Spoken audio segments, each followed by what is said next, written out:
Quiero que oremos por la palabra.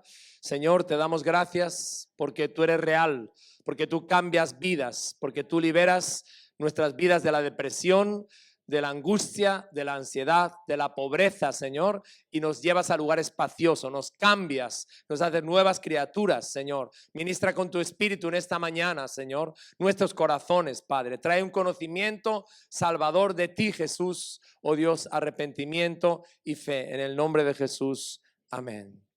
Hace unas semanas, un conocido periódico publicaba este artículo: así te mata la ansiedad. Y aludía el periódico al hecho de que, según el Consejo General de Psicología de España, se estima, escucha esta cifra, que 9 de cada 10 españoles padecieron la ansiedad en el año 2019.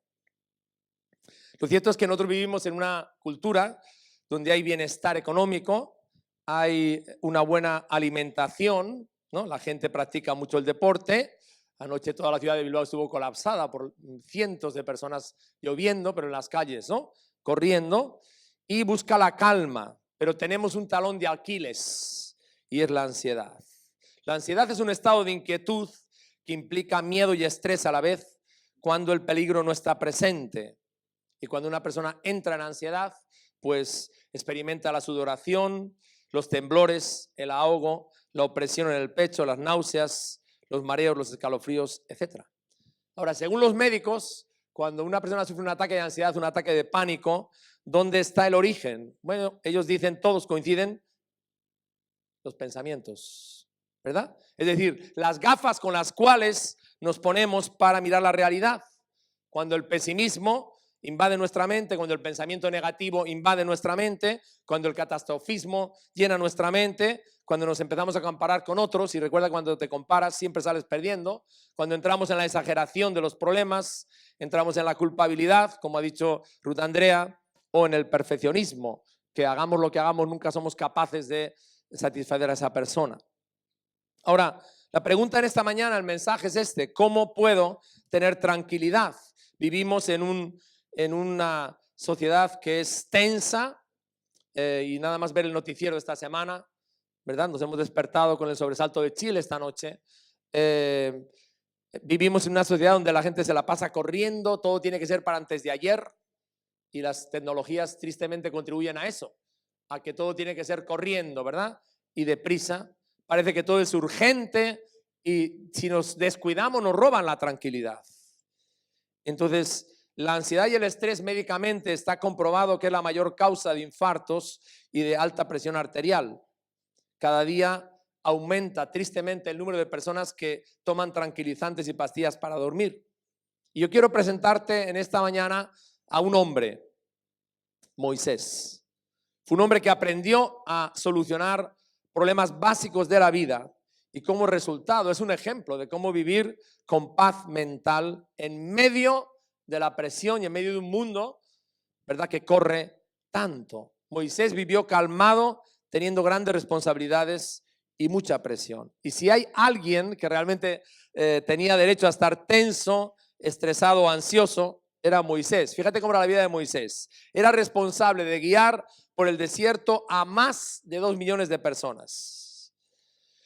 Esa multitud que lideraba, ¿verdad?, reaccionó a su liderazgo con queja, murmuración, rebeldía e incredulidad, ¿no? Cuando no tenían para comer y sabían que Dios estaba con ellos, se lo había demostrado, empezaron a protestar y Dios mandó el maná. En otra ocasión estaban también faltos de comida y Dios mandó las codornices.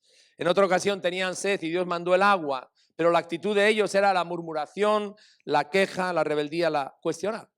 Sus dos mejores apoyos, que eran Aarón y María, su hermano y su hermana, ¿verdad?, cuestionaron su liderazgo y le dijeron: ¿por qué te has casado con una mujer cusita? ¿No? Y cuestionaron su liderazgo porque solamente te habla Dios a ti, solamente tú puedes mandar. Tremendo, ¿verdad? Coré se levantó con 250 príncipes y le acusaron de abusar de la autoridad y se rebelaron contra él y alborotaron a todo el pueblo. Cuando mandó a 12 espías, príncipes, eran príncipes de cada tribu, para examinar la tierra de Canaán antes de conquistarla, Esos 12 hombres, que eran los modelos de cada tribu, no fueron capaces de creer que la promesa que Dios le había dado, de que esa tierra era para ellos, se iba a cumplir.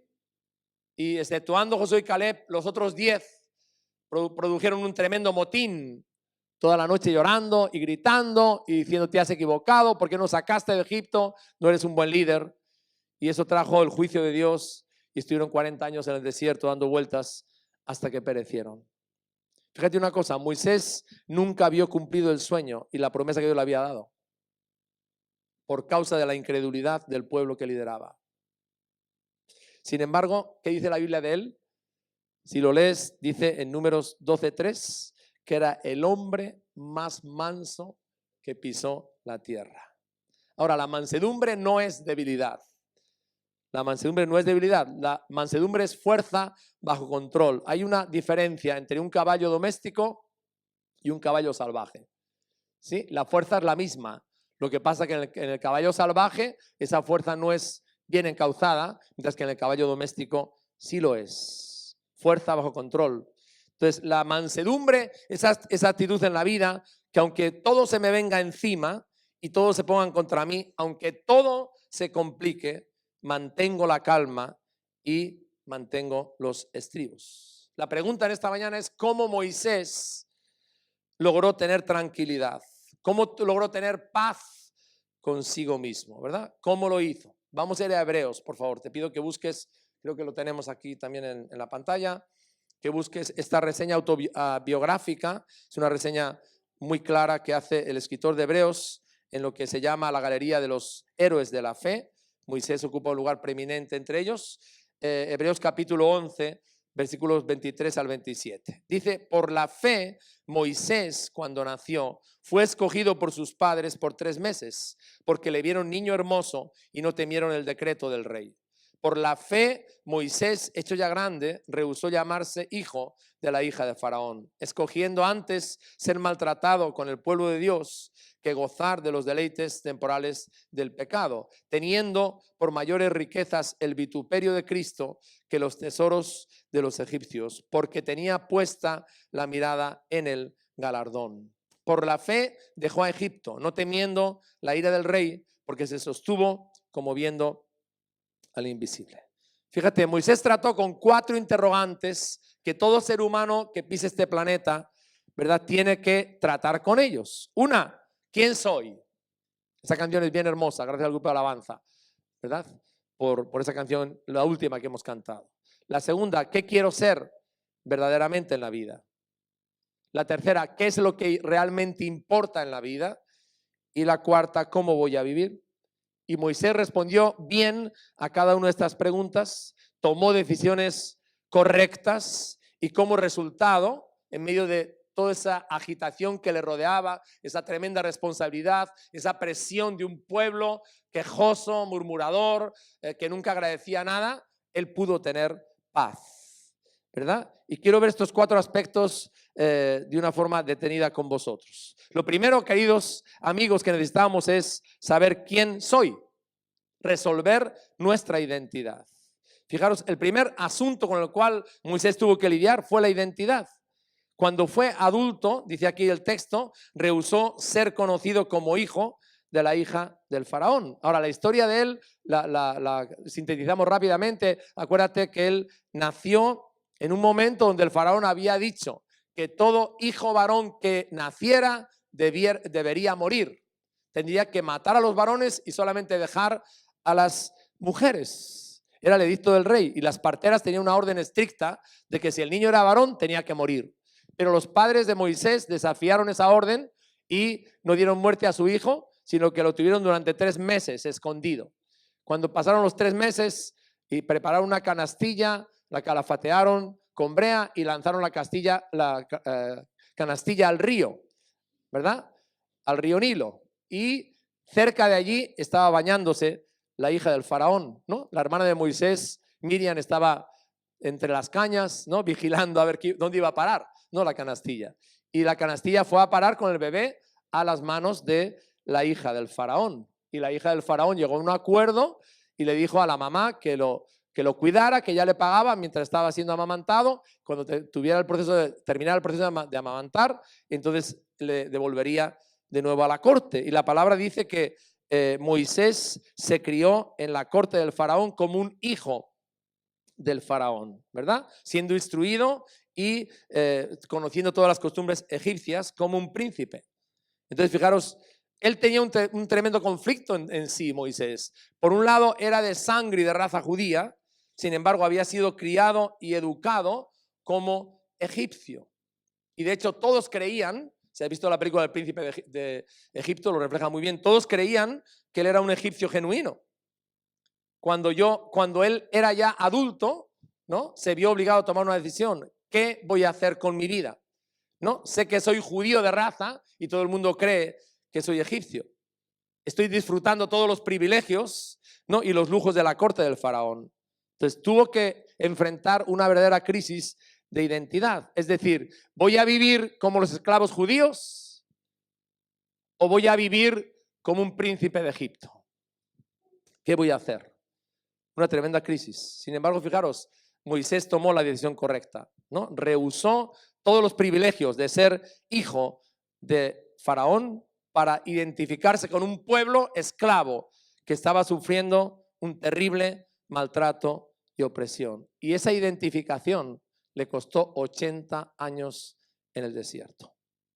Ahora, querido, tenemos que definir quiénes somos, porque Moisés no vivió de apariencias. Moisés aceptó su verdadera identidad. Y cuando él asumió su verdadera identidad, esa fue una experiencia liberadora para él.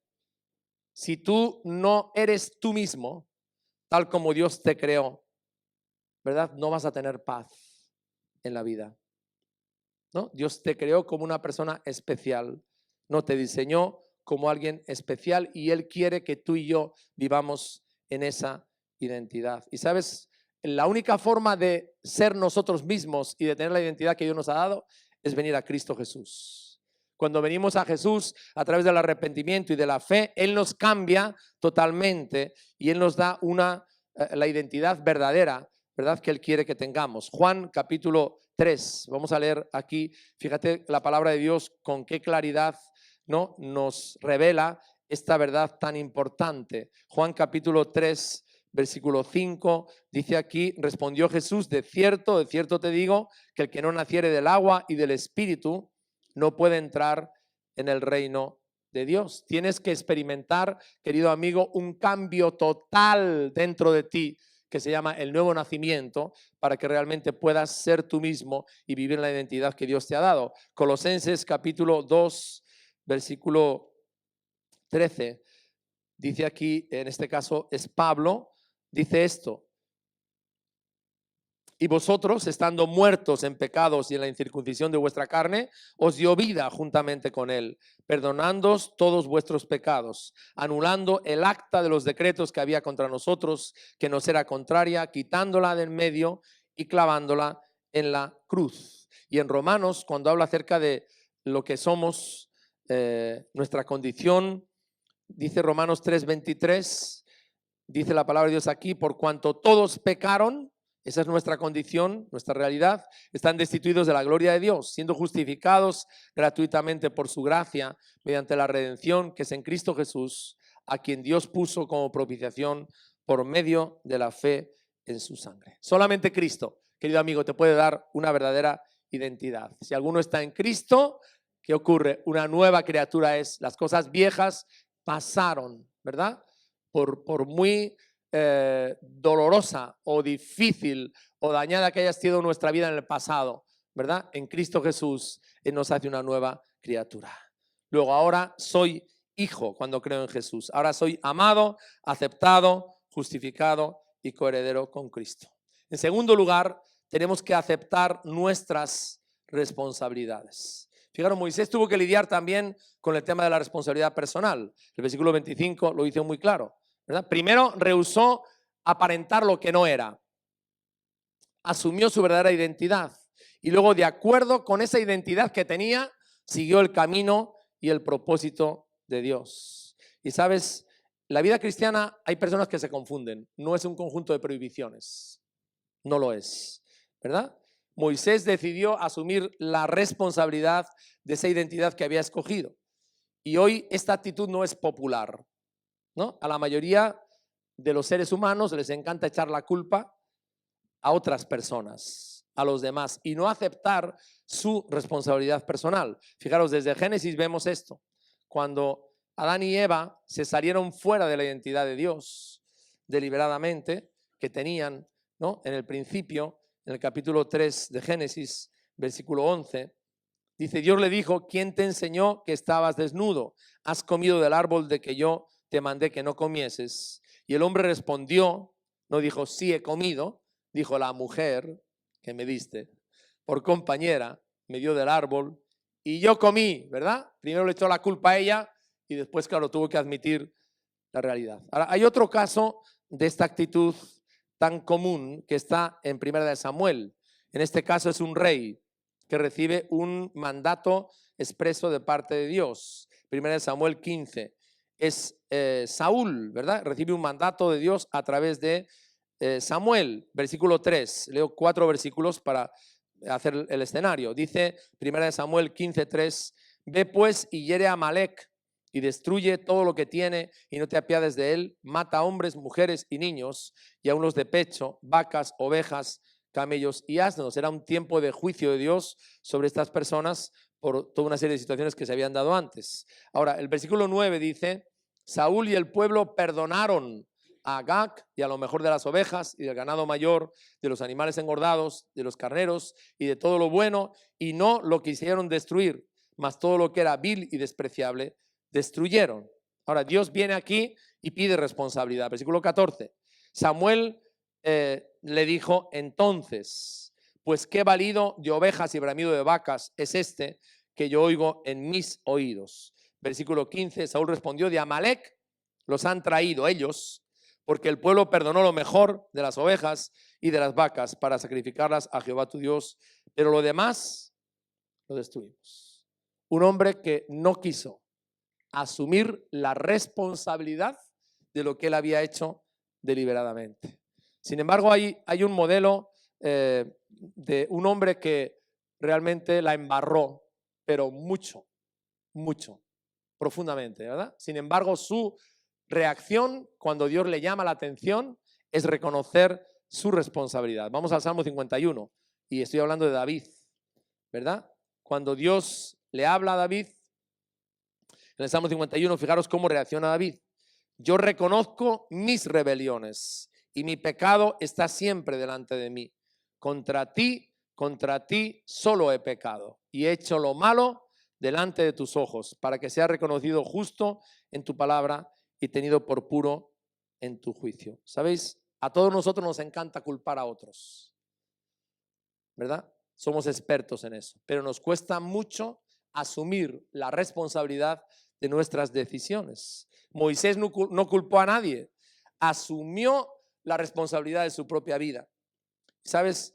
Hay muchas situaciones en la vida, ciertamente, que no tenemos control sobre ellas. Por ejemplo, tú no pudiste escoger a tus padres, yo tampoco.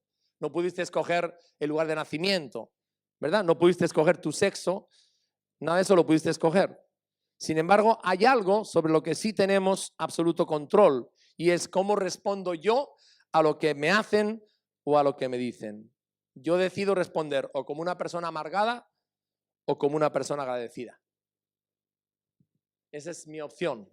Esa es tu opción. A lo que otros te hacen o lo que otros te dicen, ¿verdad? Puedes responder como una persona amargada o como una persona agradecida. Una vez entrevistaron a un sobreviviente de los campos nazis de concentración. Y él dijo, lo único que he aprendido en esa experiencia tan terrible fue de que a pesar de que no podía controlar lo que sucedía en el campo o lo que me hacían, sí podía controlar cómo responder a aquello.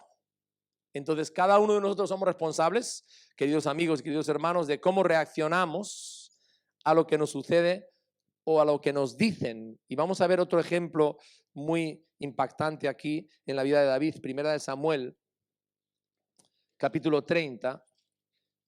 En este caso, pues David viene de una batalla muy complicada, muy difícil, y llega a la ciudad para encontrarse con sus con su familia, con su esposa y con sus hijos. Y 1 Samuel 30, el versículo 3 dice: vino pues David con los suyos a la ciudad, y aquí que la ciudad estaba quemada, sus mujeres y sus hijos e hijas habían sido llevados cautivos. Entonces David y la gente que con él estaba alzaron su voz y lloraron hasta que les faltaron las fuerzas para llorar.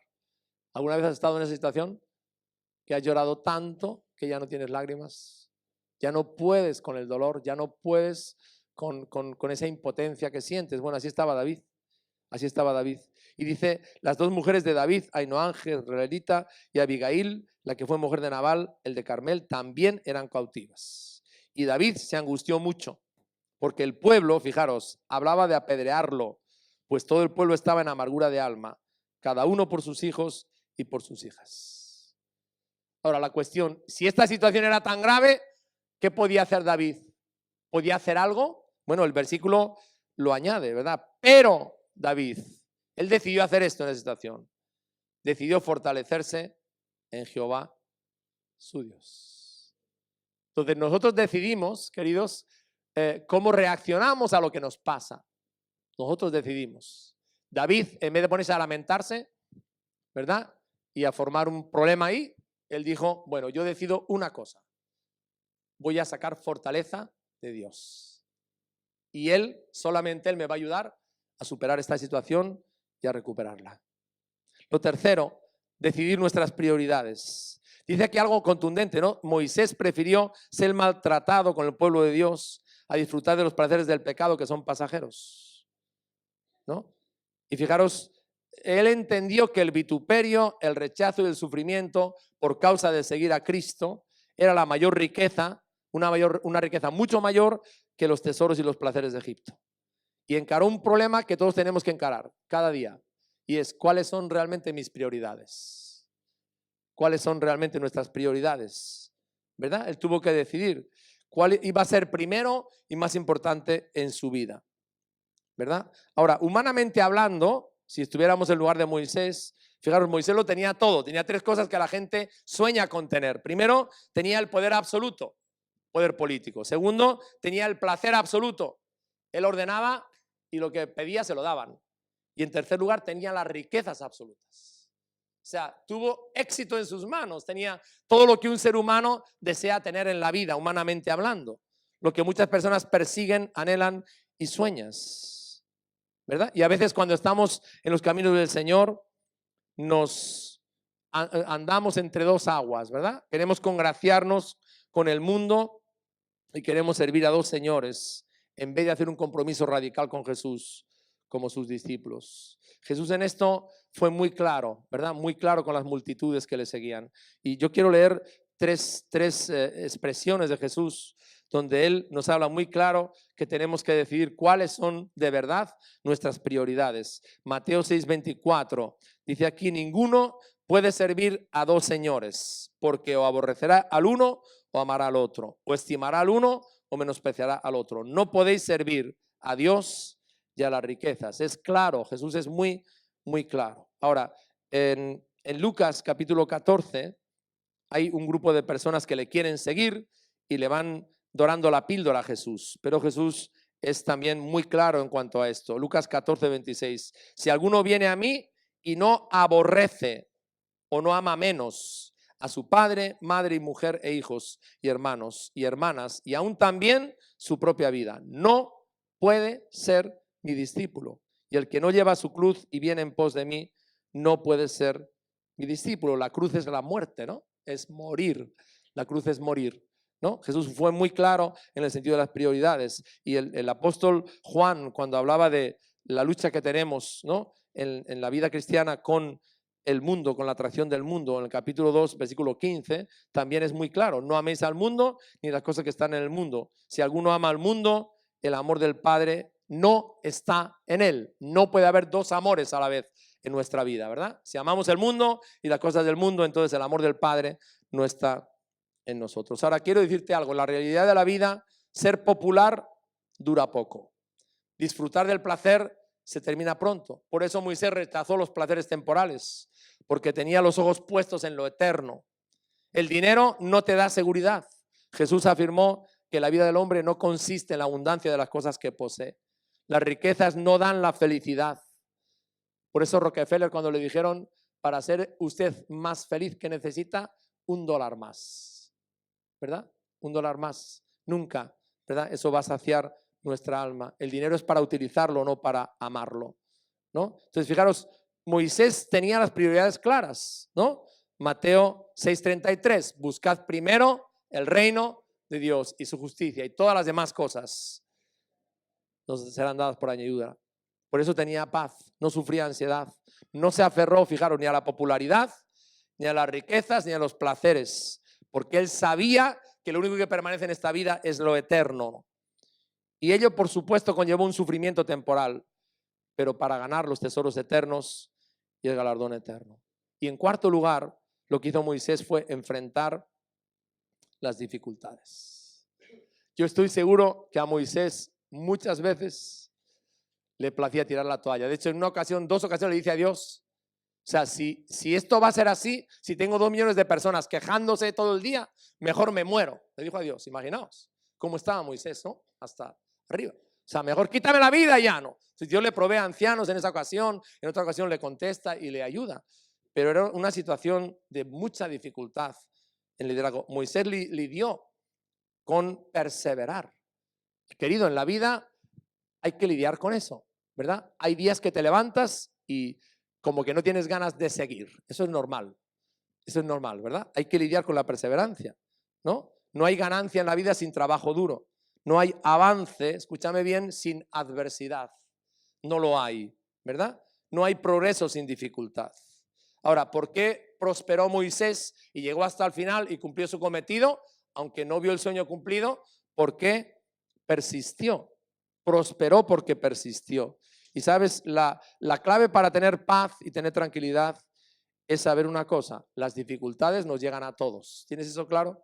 Para tener paz y tranquilidad en la vida no puedes pensar, bueno, voy a estar en el mundo de Yuppie, en una nube, donde no tengo problemas, no me pasan cosas. Eso no existe, eso es irreal.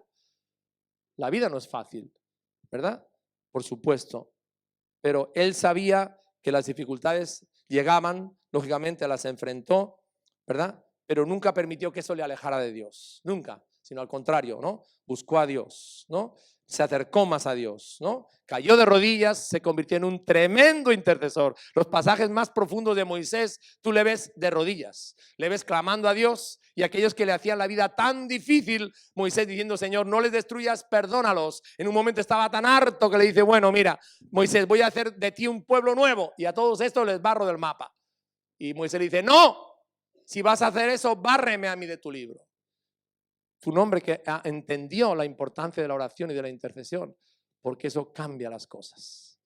Y en la vida de Moisés tú lo puedes ver en diferentes ocasiones. Sabes, querido, y quiero terminar con esto, la tranquilidad y la paz llegan a nuestra vida, primero, cuando sabemos quiénes somos y experimentamos un cambio total de vida, el nuevo nacimiento, ¿verdad? Nacemos de nuevo. Lo segundo, aceptamos nuestras responsabilidades, reconocemos que somos pecadores, ¿verdad? Y me vuelvo a Cristo con todo mi corazón. ¿Te acuerdas lo que hizo el hijo pródigo? Hasta que no salió de la negación y no llegó ese día donde aceptó su realidad y se hizo responsable de que evidentemente se había marchado de la casa, del hogar, del padre, había arruinado todo y dijo, sí, ¿no? Volvió en sí y dijo, me volveré otra vez hacia mi Padre, y llegó donde el Padre y asumió su responsabilidad. Padre, yo he pecado contra el cielo y contra ti. La culpa no la tienes tú, ni mamá, ni el hermano, ni el destino, ni las estrellas. La culpa la tengo yo. Yo he pecado contra el cielo y contra ti y asumo mi responsabilidad, ¿no? Perdóname, perdóname, ya no soy digno de ser tu hijo. Él no echó la culpa a nadie y eso es un aspecto muy importante en tu vida. Lo siguiente es, decide tus prioridades. Si tú decides seguir a Cristo de forma radical y morir al pecado y al mundo, separarte de todo aquello que realmente desagrada a Dios, ¿verdad? Dios te va a dar paz y te va a bendecir. Aleluya. Y en último lugar, enfrenta tus dificultades. Yo creo que uno de los cambios, hermanos, que Dios hace en nuestra vida cuando nos convertimos es que somos personas realistas. Enfrentamos los problemas, no huimos de ellos. enfrentamos los problemas, ¿sabes por qué? Porque Dios está con nosotros, porque Él pelea por nosotros, porque va delante de nosotros, porque la palabra dice, todo lo puedo en Cristo que me fortalece, y no hay nada que me pueda separar del amor de Dios. Enfrento las realidades de la vida, ¿verdad? Porque en Cristo sé que estoy seguro y que tengo todo lo que necesito. Y yo quiero en esta mañana, mientras el grupo de alabanza pasa aquí, ¿verdad?, hacer un llamado en base a las palabras de Jesús.